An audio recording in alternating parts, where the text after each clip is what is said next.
مساء الخير سيداتي وسادتي، وأهلا بكم في برنامج عيون على الوطن، وحلقة الأولى التي يسجلها على وكالة تلسكوب الإخبارية في هذا اللقاء والحوار مع السيدة إيمان أم المعتز. وسنسأل عن التراث وعن الأغنية الوطنية الأردنية أو التراثية القديمة الحقيقة، فيسرني أن أتحدث إليها في هذه الحلقة الأولى التي سجلها كما قلت على برنامج عيون على الوطن. فأهلا وسهلا بك سيدتي ومساء الخير لك. ونبدأ أولى أسئلتنا لو سمحتي، كيف بدأت الفرقة وما هي الفكرة وراء إحياء التراث؟ الله يسعد مساك ويعطيك ألف عافية. طبعا بداية الله يمسيكم بالخير جميعا، بتشرف إني بكون معاكم. أنا بالنسبة إلي هذا الإشي بحطه بإنجازاتي، إني أنا بتواجد مع إعلامي شهير مثلك وله اسمه بالبلد. طبعا بداية الفكرة انطرحت لأنه أنا أصلا شغلي عامة أنا حناية، برسم حنة، فبتنظيم الحفلات بشكل عام. فكانت الفكرة إني أنا لما بدخل هالحفلات خلص دايما ديجي أغاني صخب، بتلاقي الناس مش مشاركة زي زمان ما كنا، يعني بأبسط الأمور، بالزغاريت، بالرقص، بالفرحة. فخطر لي إنه شو الإشي اللي عن جد ممكن يخلينا نشارك مع بعضنا الأفراح، إنه إحنا نقدر نتجمع زي زمان، نكون حوالين بعضنا ويكون الإشي له أثر للعروس يعني. فلقيت إنه الأغاني التراثية هي من الأشياء اللي ممكن عن جد تترك بصمة بالحفلة وتترك إشي حلو للذكرى، يعني تعتبر مشاركة مع العروس. حتى نستغل ما تفضلت به السيدة إيمان أم معتز، سنطرح سؤالنا الثاني مباشرة، ومن ثم نذهب إلى فقرتنا الرئيسية ألا وهي المهاها والزغاريت وإلى آخر ذلك. إذن السيدة إيمان أم معتز، ما هي الأغاني التي تقدمونها وكيف تختارونها؟ الأغاني طبعا اللي هي الأغاني التراثية بشكل عام، أغاني لها علاقة بالفرح. طبعا مش إحنا اللي بنختارها، المناسبة هي اللي بتختار الأغاني، سواء تخرج، سواء حنة، سواء طلعت عروس من بيت أهلها. كل مناسبة إلها أغانيها الخاصة فيها. الحنة أغانيها بتختلف عن أغاني طلعة العروس، بتختلف عن أغاني مثلا تخرج، بتختلف عن أغاني زفة العريس. فأنا بالنسبة إلي كثير ناس حتى بتتواصل معي بيحكوا لي إحنا حابين نسمع هاي الأغنية المعينة التراثية القديمة، كانت أمي بتغنيها، كانوا أهلي بيغنوها، حابين نسمعها صوتك أنت. فدائما غير ما إنه المناسبة هي بتختار الأغنية، ناس كثير هي بتحب إنه إحنا نشاركها أغانيها موجودة بذاكرتها. وحتى لا أطيل عليكم سيداتي مشاهدي الأكارم أينما كنتم، سنذهب إلى فقرتنا الأولى. سنستمع إلى السيدة إيمان أم معتز من يعني هذا التراث الذي قلنا عنه، هذه الأغنيات المختارة. تفضلي اسمعي وأطربي جمهورنا. إن شاء الله. طبعا بحب أغني الأغاني التراثية، في الأغاني اللي إحنا بنحب نتباهى بالإشي.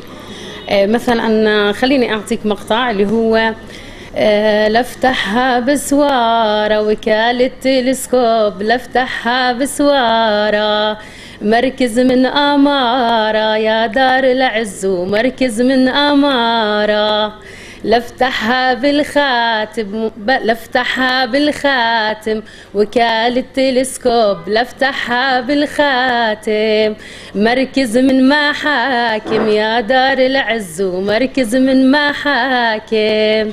من المؤكد أن جمهورنا يحتاج إلى سماع المزيد. نود أن نستمع منك أيضا إلى فقرة أخرى وإلى نوع آخر من الأغنيات. إن شاء الله. طب بدي أعطيك مها. يلا بس خلينا نظرف لعندي. حاضر يلا. ويها يا وكالة تلسكوب واحنا اليوم زوارك، ويها وفرشيلنا أرضك وعليلنا دارك، ويها يا ريتني دالية وتعربش بحيطانك، ويها واقطف عناقيد لولو علشانك.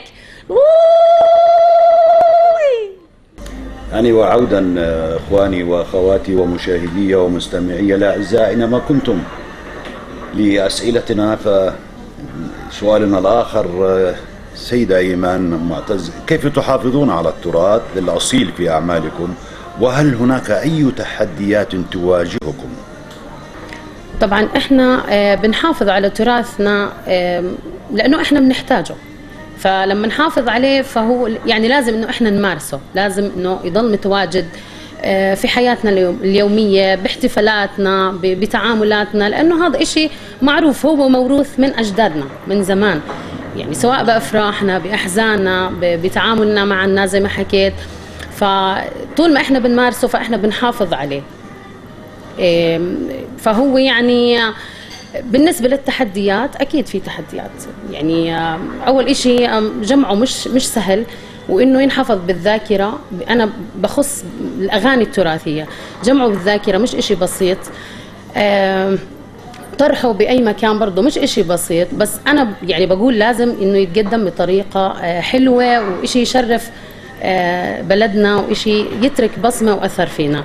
طبعا التحديات بنواجهها ممكن يعني ناس تشوف اني انا مش اهل لاني انا اقدم هذا التراث، ممكن كثير ناس تعلق تعليقات سلبية، ممكن يصير خلاف على انه هذا التراث مش تراث، انه شو انت مش معنية انك تبثينا اياه. فاكيد احنا بنواجه تحديات كثير، ولكن يعني انا بالنسبة لي مستمرة، وراح احافظ عليه، وراح يعني ابث وين ما اروح. يعني من الأكيد كما تفضلت السيدة إيمان أم معتز، التحديات هو التحدي الأهم والأبرز أنها موجودة، هذا هو تحدي قائم ومستمر، ولن تتنازل عن التحدي في مثل هذا التراث وهذه الأغنيات التراثية القديمة. يا سيدتي، نود هنا أن نسأل سؤالا ومن ثم نعود إلى الفقرة الأخرى. هل هناك أي تعاونيات بينكم أو مع فرق فنانين أردنيين أو عرب، أو لا زلتم قيد الدراسة، أو لا زال يعني لم تتواصلوا مع فنانين أردنيين أو عرب كما هو الحال مع بعض الفرق؟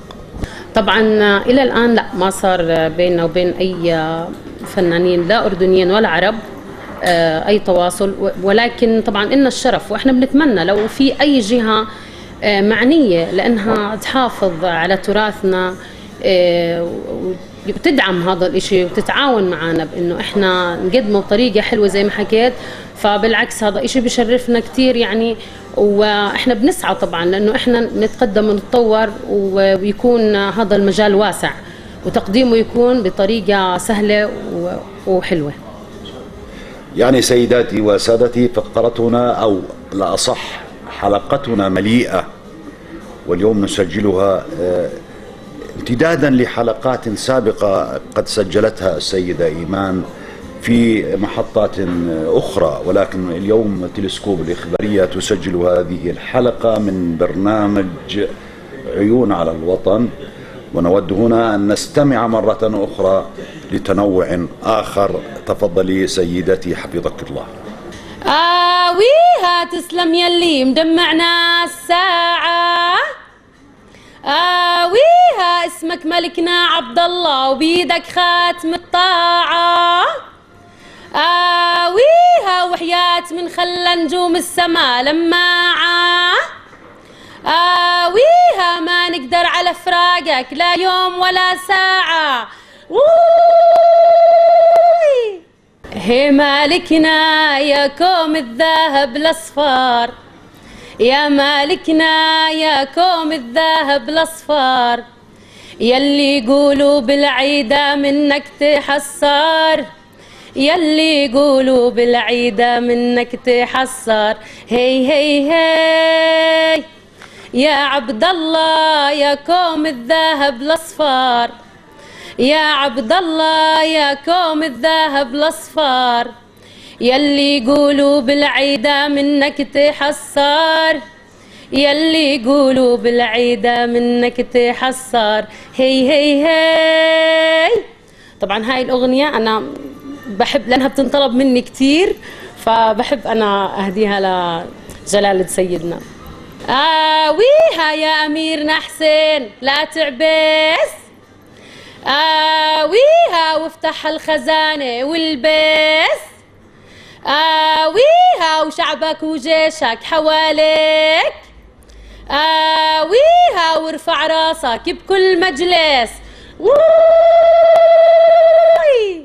يعني مشاهدي الأكارم أينما كنتم وأنتم أكارم دائما وأبدا ومستمعي، قبل أن أختم وسؤالي الأخير سيدتي، كيف ترون مستقبل الفرقة؟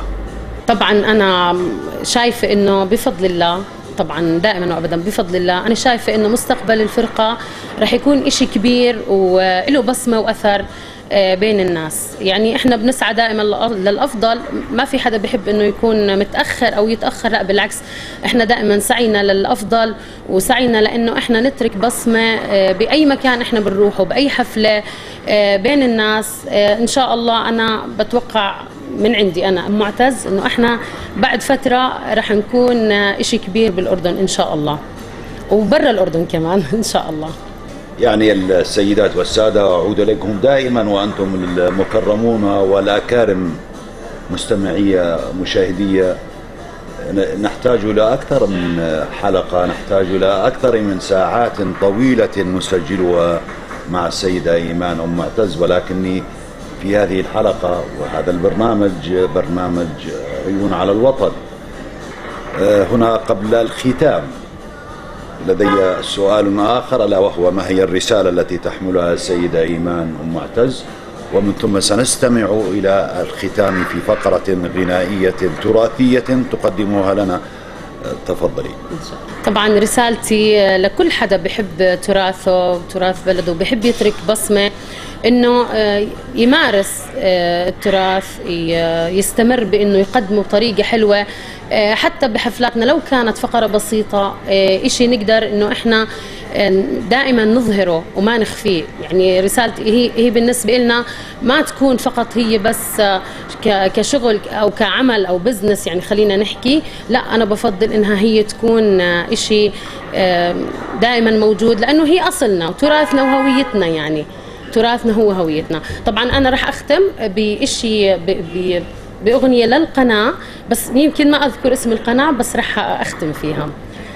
ويخلف عليك وكثر الله خيرك، ويخلف عليك وكثر الله خيرك، يخلف عليك وكثر الله خيرك، ويخلف عليك كثر الله خيرك، ولا عجبنا من القنوات غيرك، ولا عجبنا من القنوات غيرك، وليلة سعيدة والقمر يتعلل، ليلة سعيدة والقمر يتعلل، كله علشان تلسكوب المدلل، كله علشان تلسكوب المدلل، وليلة سعيدة والقمر هلالي، ليلة سعيدة والقمر هلالي، كله علشان تلسكوب الغالي، كله علشان تلسكوب الغالي.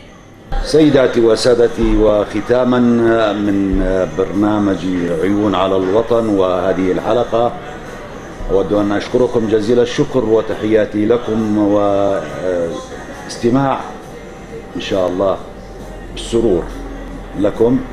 دمتم بخير، في أمان الله. كنت معكم أنا الإذاعي غالب الرشايدة من وكالة تلسكوب الإخبارية. تشجيعا لنا لنستمر بنشر المزيد إن شاء الله.